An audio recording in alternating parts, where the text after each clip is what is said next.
Si Justin Bieber, pina-follow ka sa Twitter? Oo. Opo. Paano? Hindi ko rin po alam. Uy, ba't ako hindi ako pinalo mo? Mas marami kong followers dito Ayun. Pina-follow ka ni Justin Bieber? Oo nga.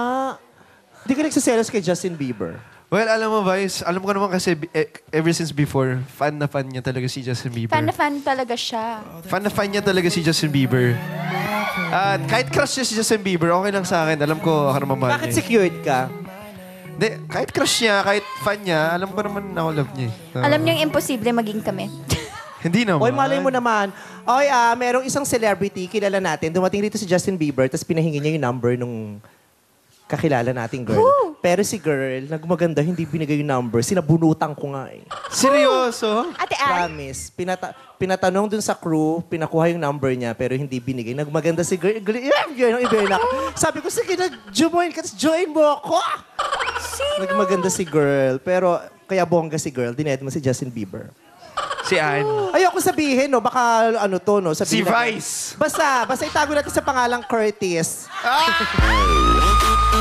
Ang taray ni girl, di ba? Kaya huwag kayong arty-arty din sa kapatid ko yun. Oo.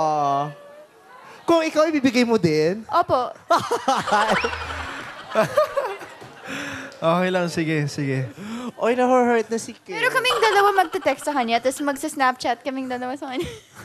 Oy, hindi naniniwala. Sinasama ko naman Oy, yung mata niya nag-hurt siya, no offense. Sige na. Okay lang. Alam ko naman eh. Hindi. Ikaw naman, tampo agad. Kiss muna. Hoy, nag-iba yung mata mo talaga, nakita ko. Hindi, ito naman. Oo, oy, nagtatampush na off siya. Kiss muna. Hoy, bawal pa yung kiss-kiss na yan. Ay, joke lang.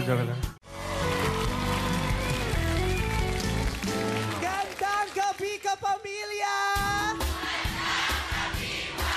Yes! Magandang gabi at maganda tayong lahat.